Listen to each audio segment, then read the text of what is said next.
Hare Krishna, good evening. Welcome all of you all for our weekly Thursday evening Bhagavad Gita class. So today we are going to discuss something from the Bhagavad Gita, and that's going to be from the 9th chapter.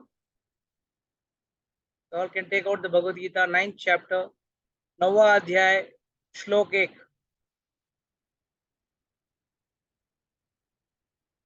ताकि मैं जानना चाहता हूं कि आप लोगों का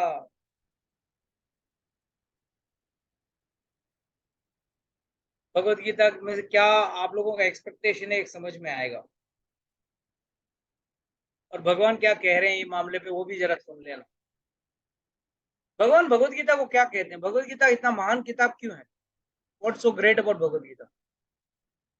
सब लोग आई डोंट नो कितने लोग पुराने पिक्चर देखे हैं। पुराने पिक्चर में वो भगवद गीता पे हाथ रख के कसम खाते हैं ना, मैं जो भी कहूंगा सच के सिवा कुछ नहीं कहूंगा। तो ये का कारण क्या है, what is the reason for that?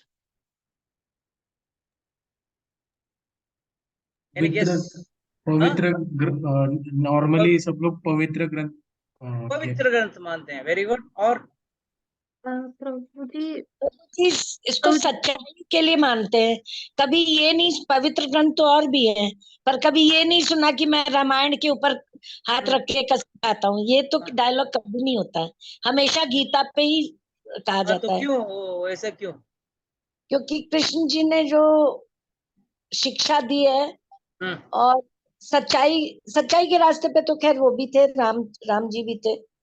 But इसको बहुत ज्यादा ऑथेंटिक माना गया है।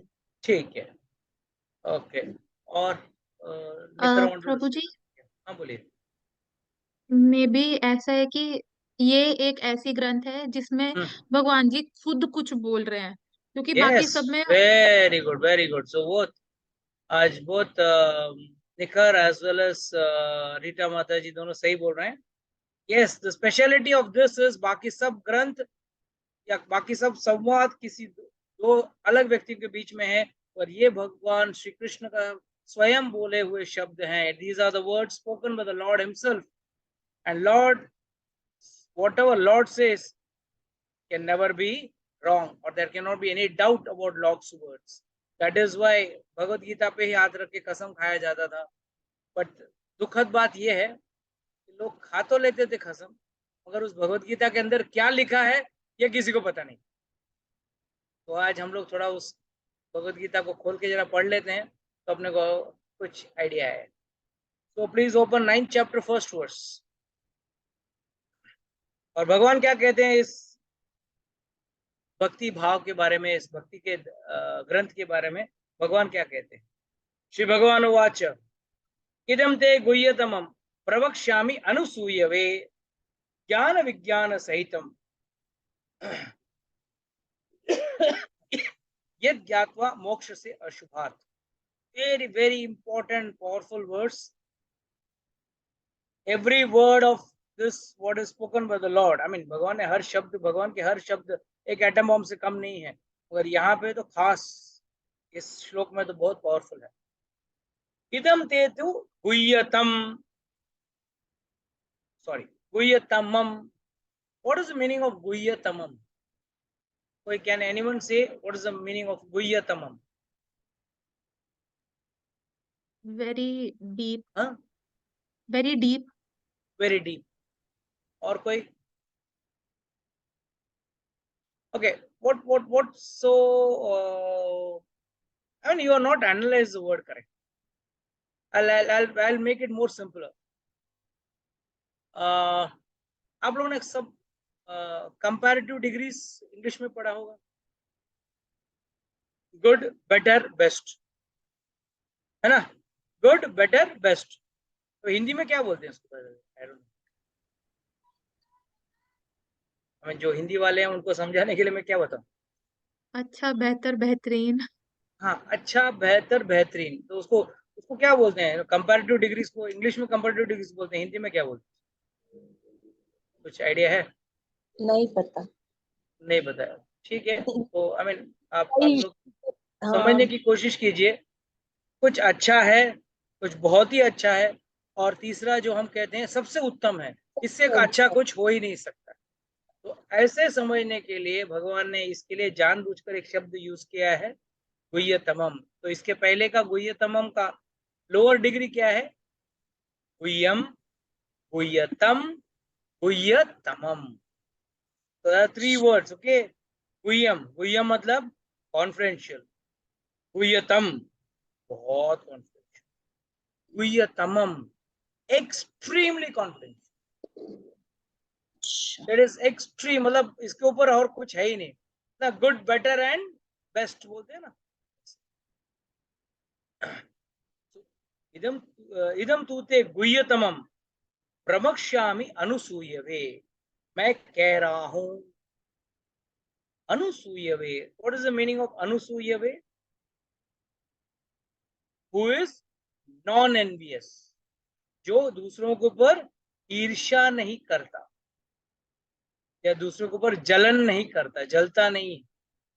ये जलने का मतलब क्या है? What is the purpose of दूसरे के ऊपर ईर्ष्या करना या टू बी एनवियस? क्यों होता है ये?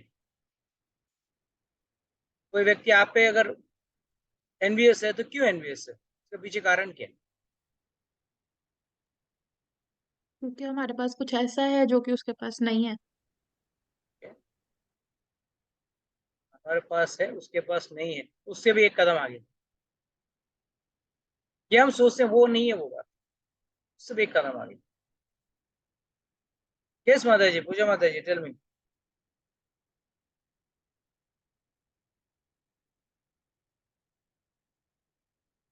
You got my question, right?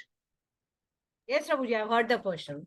हाँ. Yeah, comparatively, he thinks that we have more and he has less. So, वो comparison के कारण he is envious that he Now wants. let me put it in another different manner.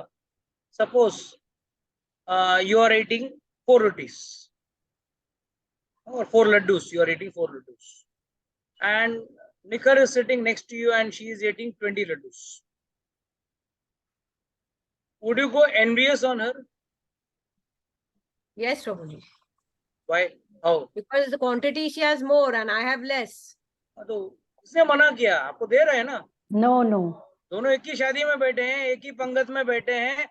शादी का जो caterer है वो दोनों को 20-20 लड्डू खिलाने को तैयार है, पर आपकी कैपेसिटी सिर्फ 4 की है या 5 की है और निखर बोल रही है नहीं डालते जाओ, आने दो आने दो आने दो। पूरा बाल्टी उसके पास रख दिया उसने, भाई खा लो आप। तो how do we understand? am I able to give you all a clue of understanding this अनुसूया? प्रभु जी, जो हमारे पास है हम उससे खुश नहीं होते, दूसरे की चीज को देख के और पाने की इच्छा रहती है। वो पालो ना, who's stopping you? It is the incapability or the what do you say, जो capable व्यक्ति नहीं है, inability or incapability of one to achieve what others have got, that leads to envy. Getting this point very important. People generally skip out this कि भाई envious है, why is envious? अभी for example कोई खूबसूरत है, क्या common वो add आती है ना, मेरी साड़ी से उसकी साड़ी सफेद कैसी। अरे किसी ने मना थोड़ी किया है आपको सफेद साड़ी पहनने से, पर आपकी साड़ी सफेद हो नहीं रही है, इसके लिए आपको जलन हो रही है, या आपके पास ऐसी साड़ी मिली नहीं। So when you do not possess और when you can not have such a thing, तभी ये तकलीफ होता है। सामने वाला ये सोचता है अरे वाह, इसके पास जो है ये तो मेरे पास तो जीवन में कभी मुझे मिलेगा ही नहीं, या मुझे कभी प्राप्ति नहीं होगा। We think it is only of money. No. People are envious about beauty, about color. अरे काफी गोरा चिट्टा है, मैं तो काला कलूटा हूँ।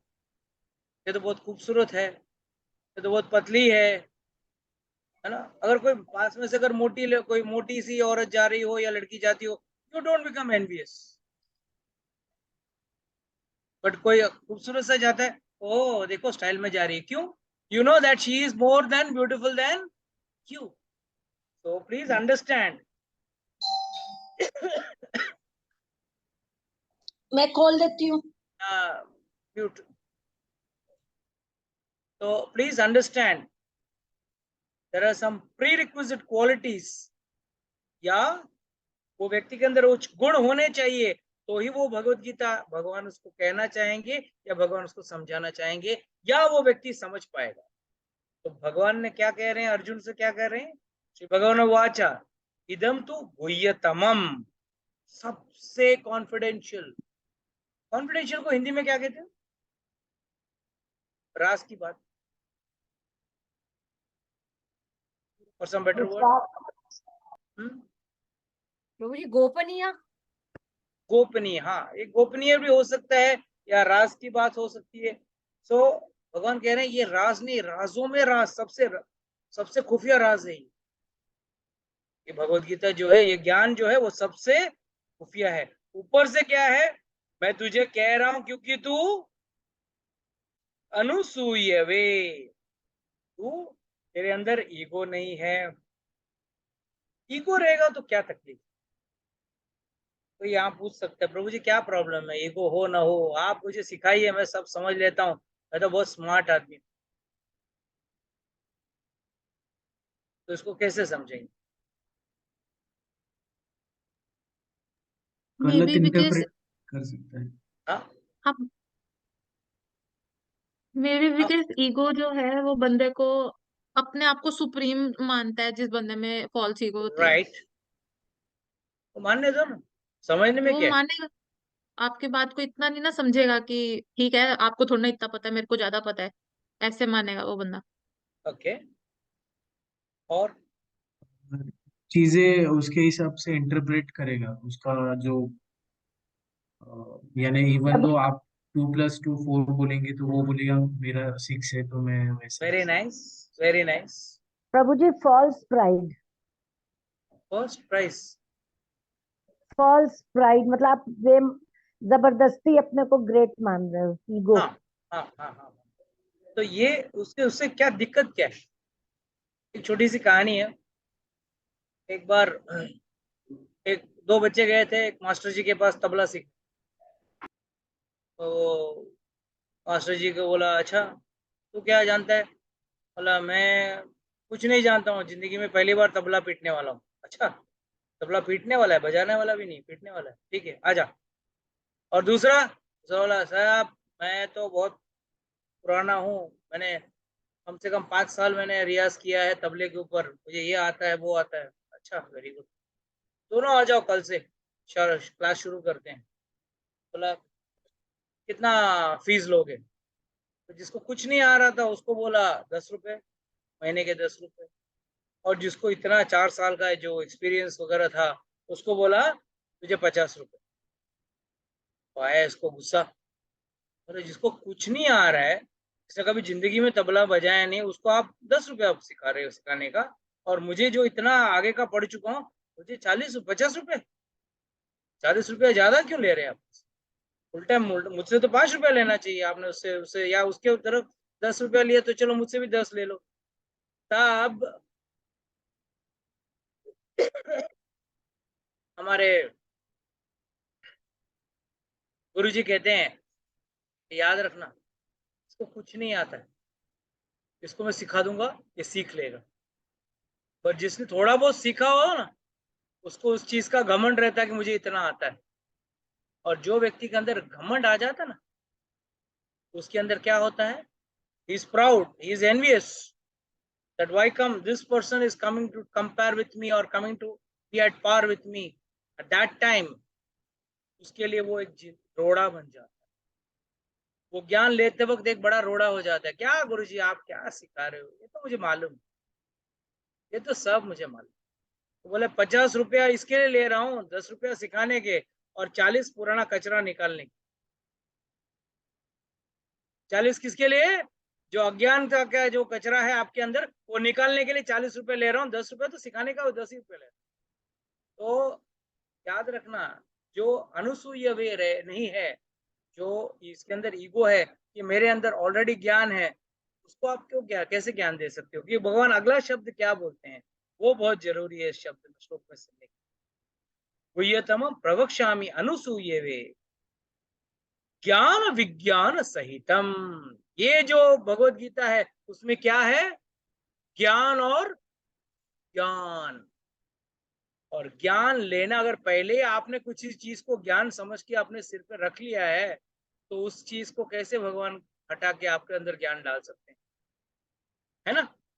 इसके लिए पहले चीज तो अंदर, अपने अंदर ego should not be there. One should not be envious about anyone because अरे उसके पास नहीं है, मेरे पास है, क्या वो मेरे टक्कर में आने की कोशिश कर रहा है? मैं तो काफी ज्ञानी हूँ, काफी पढ़ चुका हूँ, हनुमान चालीसा पढ़ चुका हूँ, सुंदरकांड पढ़ चुका हूँ।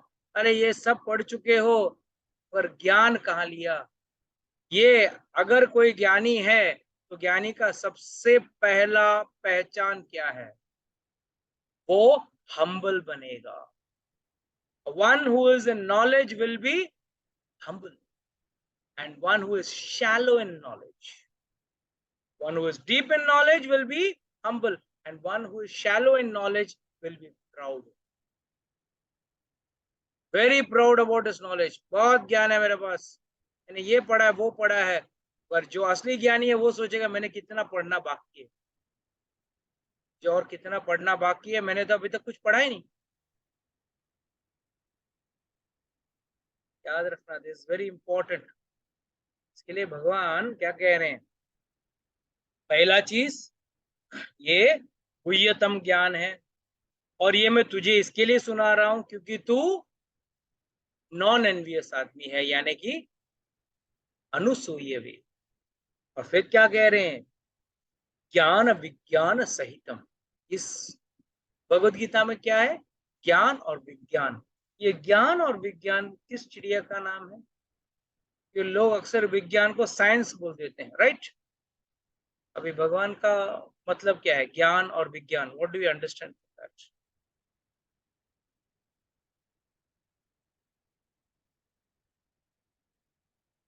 बोलिए।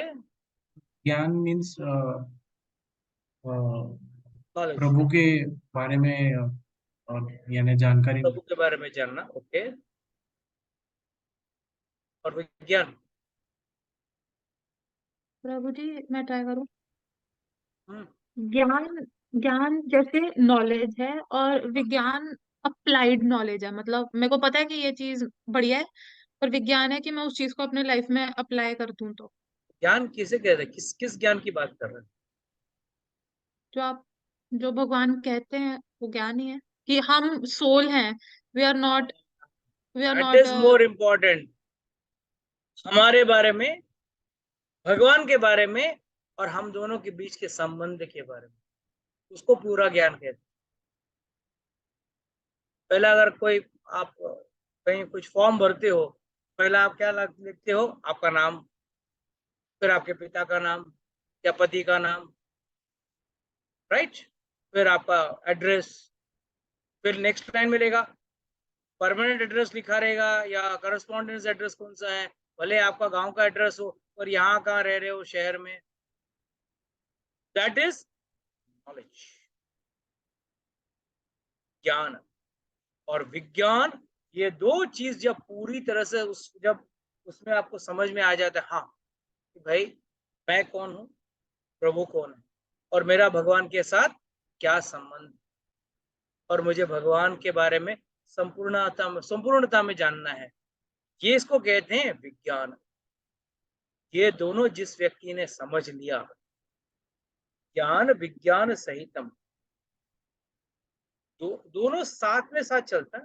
याद रखना, विज्ञान मतलब रियलाइज नॉलेज, ठीक है? How do you, what is the meaning of realise knowledge? ये तो हुआ ज्ञान। विज्ञान किसे कहते हैं?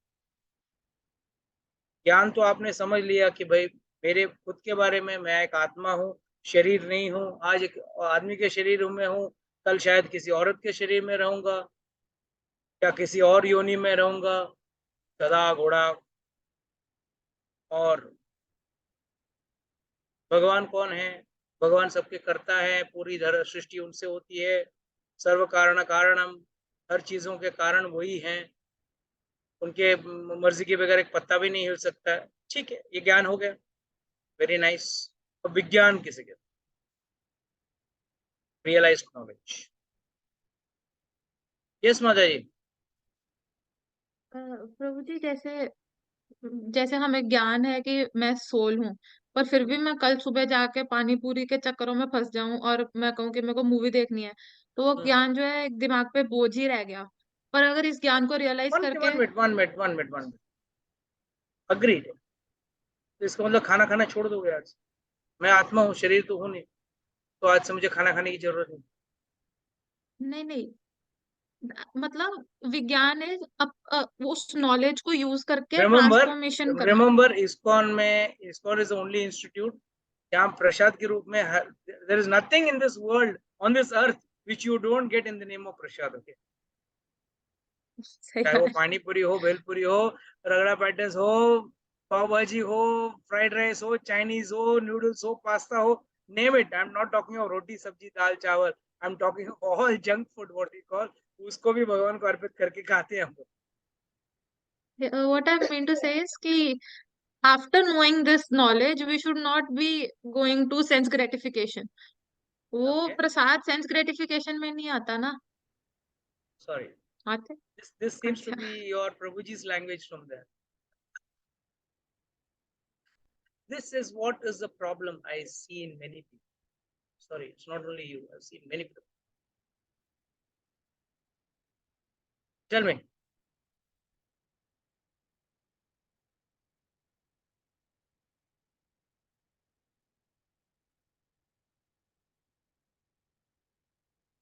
Very simple, प्रभु जी very simple. क्वेश्चन वापस से थोड़ा और समझाकर पूछिए। ज्ञान तो हमने बारे में अभी बताया है कि भाई ज्ञान तो वो है कि भाई मैं आत्मा हूँ, शरीर नहीं हूँ, मेरा मेरा भगवान का मैं अंश हूँ, मेरा संबंध भगवान के साथ है, ये सब ज्ञान है और ये ज्ञान भगवान ने दिया है। Okay, 5 subject matters of Bhagavad Gita क्या है, याद है किसी को? बोलिए फास्ट। ईश्वर, रुक जाओ मेरे को याद है। ईश्वर, मैंने लिखा हुआ है, पढ़ के बोल दो। हाँ हाँ बोलो, जल्दी बोलो फास्ट। ईश्वर, जीव, प्रकृति, काल, कर्म। ईश्वर, जीव, प्रकृति, काल एंड कर्म, ये 5 सब्जेक्ट मैटर्स हैं। ये पांचों का ज्ञान आपको भगवत गीता में मिलेगा। अच्छा, ये पांचों को ज्ञान मिलने से करेंगे क्या? वही तो है विज्ञान, वही तो है रियलाइज नॉलेज। अब कर्म हो करेंगे तो सोच समझ के करेंगे, ना कर्म करेंगे ना विकर्म करेंगे। अब करेंगे हम कर्म। भोजन पहले भी खाते थे, और अब क्या करेंगे? शुद्ध भोजन करेंगे, सात्विक भोजन करेंगे, you know, meat eating, intoxication, illicit sex and gambling, इन 4 चीजों से आप दूर रहोगे। एंड जीवन में जो भी खाना खा रहे हो वो भगवान को अर्पित करके खा रहे हो। तो these are all application of knowledge is what is called as vigyan.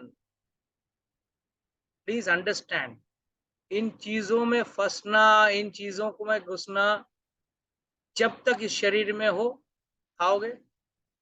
365 दिन खिचड़ी खा पाओगे? कैन यू ईट निखर 365 days खिचड़ी? नहीं, आप तो ज्ञान में हो ना।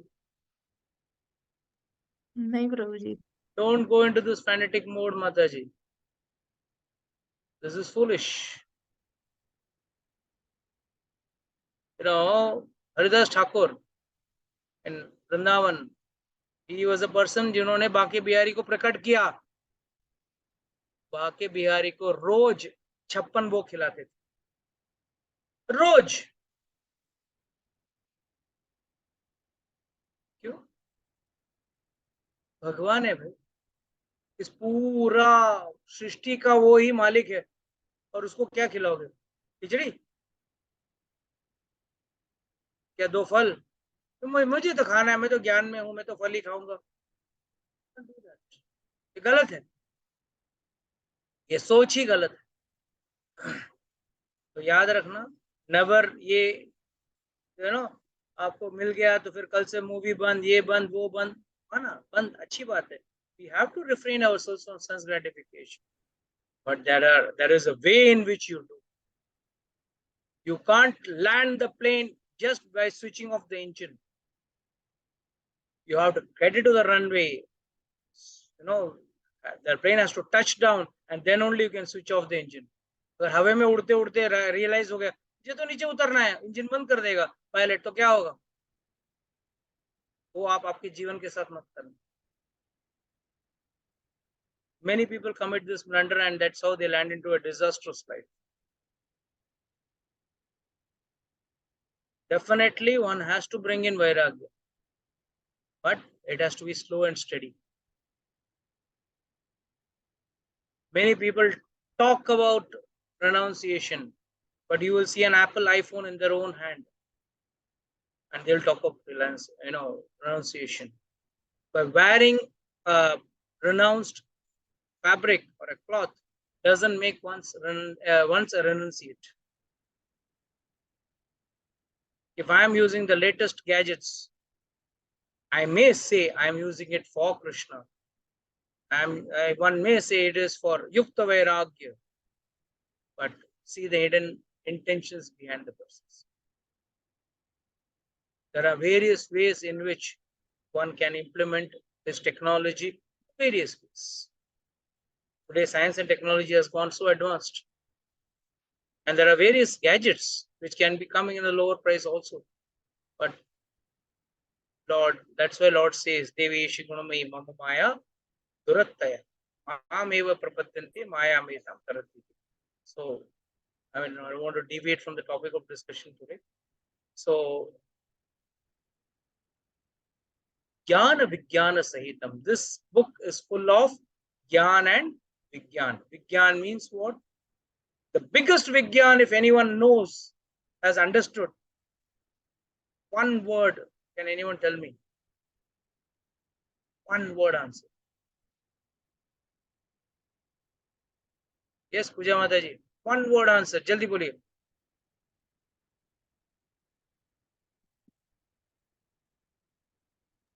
Sarva dharman parityajya mam ekam Sharanam Vraja. sharanam vraja. So what does this mean? Surrender. That is Vijnana. Surrender to Lord is Vijnana. भगवान को शरणागत होना ही विज्ञान है। क्या विज्ञान? Realised knowledge. सब ज्ञान जान लिया आपने, हाँ भाई मैं अंश हूँ भगवान का, अंश हूँ, भगवान महान है, विभु है, मैं अणु हूँ और मैं एक आत्मा हूँ, ये सब जान लिया। सब जानने के बाद हम माला क्यों कर रहे हैं? हम शरणागत होने के लिए कर रहे हैं। हम भगवान की सेवा क्यों कर रहे हैं? शरणागत होने के लिए कर रहे हैं। So Vijnana means realized knowledge, which means you have to surrender. And once one surrenders, all the other misgivings automatically leave one.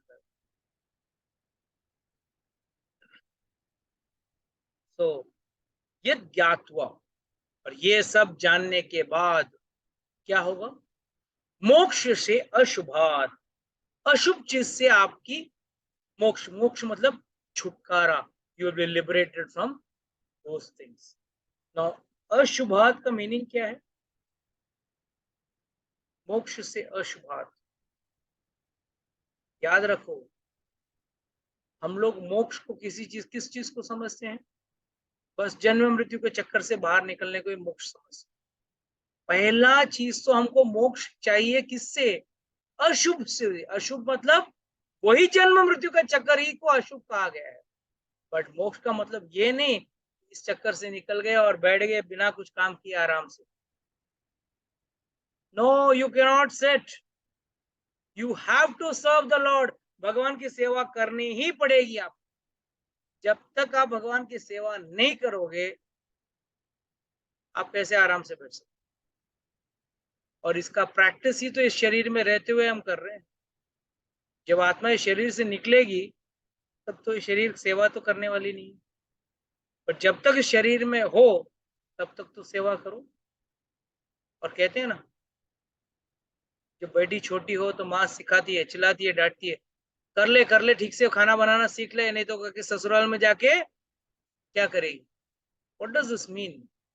She is preparing you for the future.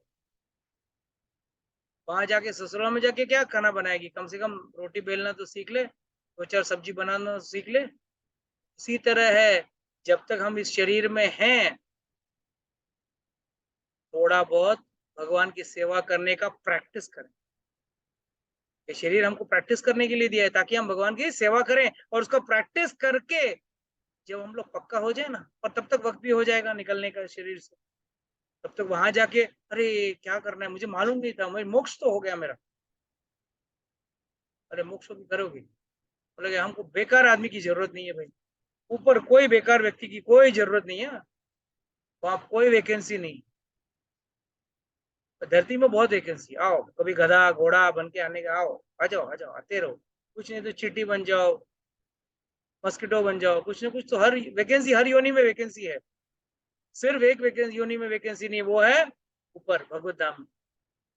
तो वहां जाने के लिए आपको कुछ अच्छा कारीगर, जैसे ना अमेरिका में हर किसी को ले लेंगे क्या? हर किसी को वीजा मिल जाएगा। और वही अगर आप IITian हो, अच्छा मार्क्स है आपके पास, और एक अच्छी कोई कला है आपके पास, या you are a good artist और अ गुड IT पर्सन और अ गुड कंप्यूटर और अ साइंटिस्ट, तुरंत आपको ले लेंगे। और बाकी कुछ काम के नहीं हो, ऐसे टाइम पास हो, बोले sorry visa rejected. Don't worry, ऊपर भी वही हाल है। जब तक आप अच्छा सेवा नहीं करोगे, भगवान का अच्छा नाम नहीं जपोगे, भगवान की सेवा नहीं करोगे, तब तक ऊपर भी बोलेगा क्या किया तूने यहाँ पे, क्या ट्रेनिंग लिया, और ट्रेनिंग ले ले यहाँ पे। तो प्लीज अंडरस्टैंड, मोक्ष से अशुभात, ये अशुभ सबसे बड़ा चीज तो ये जन्म मृत्यु के चक्कर से बाहर निकलना ही मोक्ष से अशुभात। So it's very important. That's why what is the translation? The Supreme Personality of Godhead said, "My dear Arjuna, please, because you are mine, you are never envious of me. I shall impart to you the most confidential knowledge." Yes, I forgot this one point which is very important. Srila Prabhupada is mentioning very nicely over here. Says, हम लोगों को ना भगवान से है ना ईर्ष्या ज्यादा है। कई लोग मंदिर में आते हैं, देखेंगे अरे वाह प्रभु आप तो बड़े ठाठ में बैठे हो, आपके तो बड़े अच्छे दिन चल रहे हैं, हमको देखो नौकरी नहीं है, लड़की भी नहीं पट रही है हमसे, बड़े दुखी हैं, आप तो राधा रानी के बाजू में खड़े हो। You are envious of God. And सबसे बड़ी चीज, when we are envious of God, we don't know how to react. First and foremost, why should we be envious of God? उन्होंने क्या बोला है, तू मेरे पास आ, मैं तुझे सब कुछ देता हूं। जस्ट इमेजिन, बड़ा अब्जोपति का लड़का है, अंबानी का लड़का है, अंबानी जैसा कोई इंडस्ट्रियलिस्ट का लड़का है, और उसका पुत्र जो है ना, वो बचपन में मेले में या किधर खो जाता है, या कोई किडनैप कर लेता है, खो जाता है।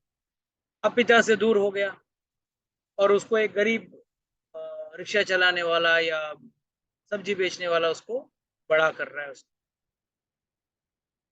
उसका पिता किस में रह रहा है? महलों में रह रहा है, हवाई जहाज में उड़ रहा है, हीरे जवाहरात पहन रहा है, बढ़िया खाना खा रहा है, 4 टाइम छप्पन भोग खा रहा है। और ये बच्चा कभी खाया नहीं खाया, ढंग के कपड़े नहीं, ढंग की पढ़ाई नहीं, ढंग के कुछ आने जाने के लिए रास्ता नहीं, चप्पल फटे हुए, जूते फटे हुए, सब कुछ वो बेहाल है। मगर है किसका लड़का? उस अमीर आदमी का लड़का है। और उसको वो सब चीज यहाँ तकलीफ उठाते वक्त अगर उसको पता भी चल जाए कि यार मेरा बाप बहुत अमीर, पर कमीना वो एंजॉय कर रहा है, मैं देख कितना तकलीफ उठा रहा हूँ, दुनिया जब तकलीफ झेल रहा हूँ मैं, इस धूप में भी मुझे काम करना पड़ रहा है, दिन में एक टाइम खाने को नहीं मिल रहा है, क्या करूं, कैसे जी रहा हूं मैं। और वो बाप देखो मेरा इतना अमीर आदमी है, मेरे को एक पैसा एक टाइम खिलाता नहीं है, एक टाइम मुझे कुछ दिलाता नहीं, कुछ सामान दिलाता नहीं। तो अमीर पिताजी का कोई गलती है? गलती क्या है? गलती ये है कि वो लड़का इससे अलग हो गया, और अगर वापस अपने पिता के पास जुड़ गया तो उसके पिताजी उसको नहीं देंगे। His father is waiting, कब मेरा वो, उसका पिता भी रोज रो रहा है, अरे मेरा बेटा गुम हो गया, मेले में गुम हो गया, या कुछ भी करके गुम हो गया, अब कहाँ मिलेगा मुझे, कब मिलेगा, वो तो राह देख रहा है कि कब मैं इसका जायदाद दे दूं, पर वो आने को तैयार नहीं है, तो वो क्या करे। तो भगवत गीता क्या हालत, या हमारा हालत भी इसी कहानी की तरह है। हम भगवान के अंश हैं, भगवान सबसे अमीर, सबसे ज्ञानवान, ध्यान वैराग्यवान, ऐश्वर्यवान, बलवान, सब कुछ है उनके पास। हम थोड़ा थोड़ा लेके हम लोग यहाँ कूद रहे हैं, और भगवान राह देख रहे हैं कि कब आएगा मेरे पास मेरा बेटा वापस। और हम लोग क्या कर रहे हैं, छोड़ो ना, इस दुनिया में बस एंजॉय कर रहे हैं। हम सोच रहे हैं यहीं पे 56 वो खा लिया, बहुत अच्छा हो गया। क्या है ना, अभी तक उस लोग का खाना हमने देखा नहीं ना, उस लोग का जीवन हमने देखा नहीं, उस लोग में कैसे लोग शांति से रहते हैं या अशांति में है। 24 घंटे हम लोग अशांत हैं। हम लोग किधर हैं, यहाँ पे क्या है, कुंठा है, कुंठा। वहां पे क्या, वही कुंठा। कुंठा का मतलब एंजाइटी, टेंशन, स्ट्रेस। यहाँ पे हर कोई बच्चे से लेके बूढ़ा तक स्ट्रेस में है, टेंशन में है या नहीं। कोई ना कोई टेंशन है, कोई पति से टेंशन है, कोई पत्नी का टेंशन है, किसी को बच्चे का टेंशन है, बच्चे को पढ़ाई का टेंशन है, चाहे कुछ ना कुछ तो कुंठा है ही है। किसी को नौकरी का, किसी को पढ़ाई का, सब टेंशन चल ही रहा है। तो what does this mean, we are in कुंठा, और हमको यहाँ से निकलना है और वहां जाना है, और वहां जाते ही सब जायदाद आप एकदम बढ़िया, सोने के गहने, सोने के मुकुट, सब एकदम भगवान के जैसा आपका स्वरूप भी हो जाएगा, चतुर्भुज वाला स्वरूप।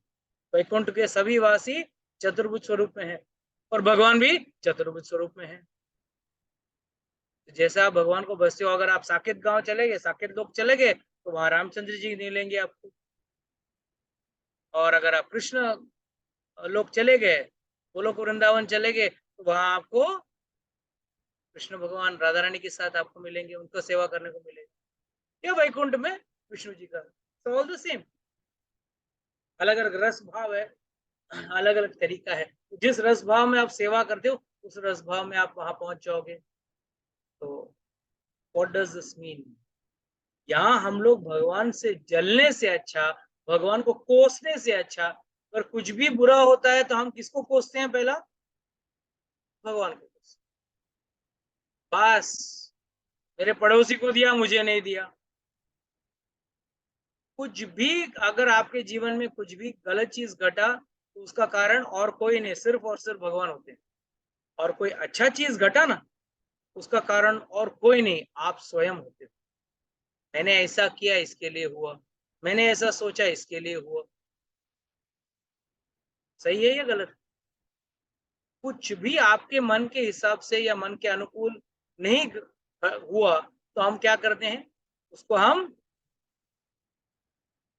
भगवान के मत्थे चढ़ा देते हैं। भाई ये भगवान की वजह से, भगवान ने मेरी कुंडली ऐसी लिखी। अरे भगवान को क्यों पड़ी है किसी बच्चे के बारे में बुरा लिखने के लिए? तेरी कुंडली बुरी इसके लिए है क्योंकि तेरे कर्म बुरे थे, और कर्म के हिसाब से आपकी कुंडली बनती है। अच्छे आदमी का, अच्छे व्यक्ति का, या धनवान व्यक्ति का, या खूबसूरत व्यक्ति का, उसका कुंडली क्यों अच्छा है? उसका कुंडली इसके लिए अच्छा है क्योंकि उसने अच्छे कर्म किए। मगर इससे तकलीफ क्या है, ये जन्म तो उसके अच्छी निकल गई, अगला जन्म क्या होगा, उसके कुछ तैयारी, उसके लिए कुछ तो तैयारी करना पड़ेगा ना। भोगने के चक्कर में कुछ कर्म बन गए, बुरे कर्म बन गए, तो अगले जन्म जाके उसको नरक का द्वार खटखटाना पड़ेगा, या इसी लोक में दुख का पहाड़ झेलना पड़ेगा। तो याद रखना, this is very very important that we people generally become envious about Lord, not only about others but about Lord also. लोग इसके लिए कहते हैं ना, अरे भगवान को दूध की जरूरत नहीं है, दूध क्यों चढ़ाना है भगवान के ऊपर, पानी क्यों चढ़ाना है, चादर क्यों चढ़ाना है भगवान के ऊपर, अच्छे अच्छे पोशाक क्यों पहनाना है। भगवान को दूध पिलाने से अच्छा है किसी गरीब को दूध पिलाना, अच्छी बात है। अरे वो गरीब इसके लिए है क्योंकि उसके कर्म बुरे थे, और भगवान ने कभी बोला नहीं कि मुझे दूध पिला। ये हमारा भाव है जो हम भगवान को खिला रहे हैं। जैसा बच्चा बोलता है, माँ जबरदस्ती बिठा के बच्चे को खिलाती है, बच्चा खाने का मूड में रहता है क्या? वो तो खेलने का मूड में रहता है, तो भागने की कोशिश करता है। माँ पकड़ पकड़ के नहीं खा ले, एक और निवाला खा ले, एक और निवाला खा ले, ऐसा कर करके माँ ठूसती है बच्चे के। उसी तरह है, भगवान को इसकी जरूरत नहीं है, हमको उनका सेवा करना है, हमको अपना प्यार उनके प्रति जताने के लिए हम ये करते हैं। जैसे हम किसी व्यक्ति को मिलने जाते हैं, अगर मैं आपके घर पे आऊं और खुले हाथ आ जाऊं, कुछ सामान ना लाऊं, कम से कम एक फल फूल तो लेके आना चाहिए। आप किसी एक व्यक्ति दूसरे व्यक्ति के घर पे जाता है तो कुछ ना कुछ तोहफा लेके जाता है, कुछ नहीं तो मिठाई, ये वो कुछ ना कुछ तो लेके जाता है। और कोई व्यक्ति बोलते हैं हाँ मंदिर में गए तो सामने दान पेटी रख देते हैं। अरे दान पेटी उसके लिए नहीं है कि आप आके उसमें 10-20 रुपए चढ़ाओ या आपके 100-500 चढ़ाओ। भगवान का उससे भगवान का खाना नहीं होता है, चिंता मत कर। 90% लोग ये समझते नहीं है कि दान पेटी के पीछे का मकसद क्या है। कई लोग, हम लोग वहां जाने के बाद हमको याद आता है, अरे मैं आ गया, मंदिर आ गया, और भगवान के लिए कुछ लाना ही भूल गया। मुझे भगवान के लिए मिठाई लेके आनी थी, बर्फी लानी थी, फल लेके आने थे। तो इसके पीछे सिस्टम क्या होता है कि भगवान को याद कर दे, अरे भगवान मैं 50 रुपये आपके लिए मिठाई लाने वाली थी या 100 रुपए की मिठाई लाने वाली थी, भूल गई, ये लो आपको 100 रुपया, इस भाव से आप मिठाई का आनंद कर लेना। ना कि भगवान ने मांग रहा है 10 रुपए डाल। और कुछ लोग हैं उस भाव से 10 रुपए डालते हैं, भगवान 10 रुपए डाला है, 100 रुपए दे देना, 500 दे देना। This is a wrong understanding of God. Our relation with God is, अगर आप आपके बुजुर्ग माता पिता या दादा दादी को मिलने जाएंगे, कुछ ना कुछ तो जाएंगे, रोज रोज तो मंदिर जाते नहीं। जब आप किसी परिचित को मिलने जाते हो, कुछ ना कुछ तो लेके जाते हो। उसी तरह है, खाली हाथ हम नहीं जाते हैं। और अगर वहां पे ऑलरेडी हम पहुंच गए और याद आया नहीं है, तो उस भाव का वो हम चढ़ावा। हाँ ये बात अलग है, कुछ लोग मन्नत मान लेते हैं, हाँ मेरा काम हो गया तो 101 नारियल चढ़ाऊंगा, नारियल का हार चढ़ाऊंगा, ये करूंगा वो करूंगा। इसका ये तो क्या है, ये थोड़ी भक्ति थोड़ी है, ये तो व्यापार है, ये तो व्यापार है। वो भक्ति नहीं कर, वो भक्ति का ढोंग कर, वो सिर्फ व्यापार कर रहा है और भगवान को अपने करीब लाने की, जबरदस्ती करीब दिखाने की कोशिश कर। कुछ लोग बोलते हैं मेरा कार्य हो जाने दो। अरे कार्य क्या होगा? और अगर कार्य हो भी गया तो उस धन से जो हुआ है वो, या उस कार्य हो जाने की वजह से क्या आपको जीवन भर शांति?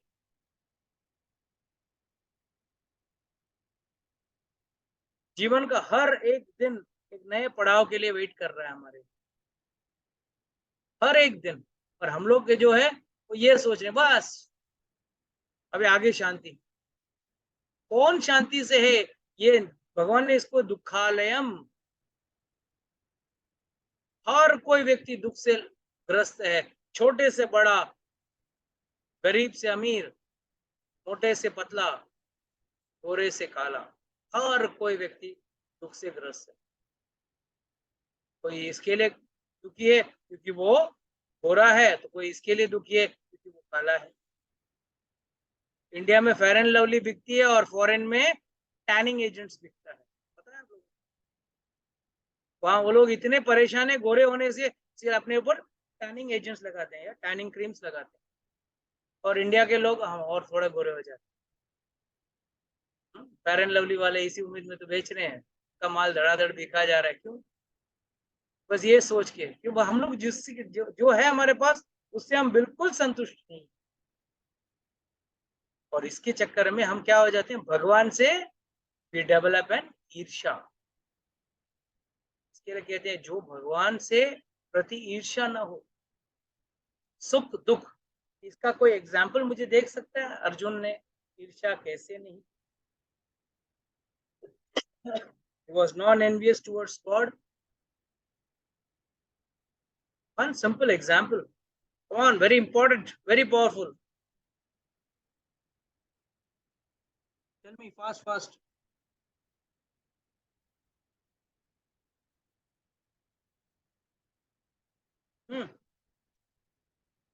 Yes, पूजा माता जी बोलिए. Example ना, like who was non-envious of Krishna. That's आप वही पूछ रहे हैं ना? हाँ. हाँ. जैसे उनके भक्त जो थे, जो जैसे सुदामा was never envious. ये ऐसे पूछ रहे हैं आप प्रभु जी कि कुछ और पूछ रहे हैं? I'm asking you to give me an example how Arjuna was non-envious. हाँ. अरे इतने तकलीफ में थे पांडव, मगर कभी भगवान का साथ छोड़ा उन्होंने? इतनी तकलीफ, राजा से रंक बन गए, और कभी बोला भगवान मेरा भाई होके तो ऐसा ही, सगे में थे ना, कजिन ब्रदर थे ना, बुआ का लड़का था ना, कृष्ण कौन था? अर्जुन का बुआ का लड़का. और कभी बोला अर्जुन ने कि अगर यहाँ हमारे यहाँ कुछ भी गड़बड़ हो जाती है तो हम अपने रिश्तेदारों को फोन करते हैं, भाई मेरा ताकत लगा देना, अपनी पहचान दिखा देना, मालूम है मैं फलाना फलाना एमएलए का लड़का हूँ, या मेरे मेरे फूफा जी हैं, मेरे ताऊ जी हैं, मेरे ये हैं वो हैं. और यहाँ पे सगा फूफा का लड़का, फूफी का लड़का. और क्या था? कृष्ण भगवान, जगत के पालनहार, खुद रह रहे महल में और ये लोग रहे जंगल में, है ना. वो द्वारका में रह रहा था ना, तभी द्वारका का राजा था, द्वारका में आराम से रह रहा था. कभी ये नहीं बोला अर्जुन ने, वाह तू तो मजे ठाट से रह रहा है, 16,108 पत्नियों के साथ, हम लोग यहाँ दर दर की ठोकरें खा रहे हैं. वहां पे तभी भी वही प्रेम था भगवान के प्रति. ये हमको सीखना है कि भगवान के प्रति हर परिस्थिति में भी हमको हमारा प्रेम बदलना नहीं चाहिए. कई लोग है ना, भगवान का कृपा ज्यादा हो गया सोच के, अरे धंधा तो जोरदार चल रहा है, हे भगवान आपको सोने का हार चढ़ाऊंगा, आपका ये करूंगा वो करूंगा, दिन में 2 घंटा पूजा पाठ करेगा, सब करेगा. और समझो भगवान ने उसके ऊपर कृपा नहीं की कुछ लोगों के ऊपर, अब तेरी पूजा करके भी क्या फायदा? 10 रुपए का अगरबत्ती जलाता हूँ, वो भी वेस्ट है. चलो कम से कम वो पैसे तो बच जाएंगे मेरे, अगरबत्ती भी नहीं जलाऊंगा तुझे. तो please understand, lord test you in all problems. कब मेरा साथ छोड़, याद रखना, जो भी हम सुख और दुख झेल रहे हैं या भोग रहे हैं, ये हमारा खुद का कमाया हुआ है, ये किसी और का नहीं है, आपके ही अकाउंट के हैं, सुख या दुख. चाहे वो सुख हो या दुख हो, ये मत बोलना भगवान तूने मुझे दुख दिया, क्योंकि जब आप सुख भोगते हो तो भगवान को याद भी नहीं करते हो. Do you remember God when you are happy? जब आपका सुखी वक्त चलता है तब भगवान की तरफ मुड़ के देखने के लिए टाइम नहीं रहता. अरे आज तो पार्टी में जाना है, तो शादी में जाना है, तो यहाँ जाना है, वहां जाना है, और वहां तब भगवान याद भी नहीं आते हैं. और जब दुख में हो, अरे भगवान पार करा दे, पार करा दे. अरे सुख और दुख दोनों में आपको सिर्फ उनके प्रति प्रेम करना है, उनके प्रति भक्ति करनी है. और इसी प्रेम और भक्ति को ही भागवत धर्म कहते हैं. व्हाट इज भागवत धर्म? The art of loving God.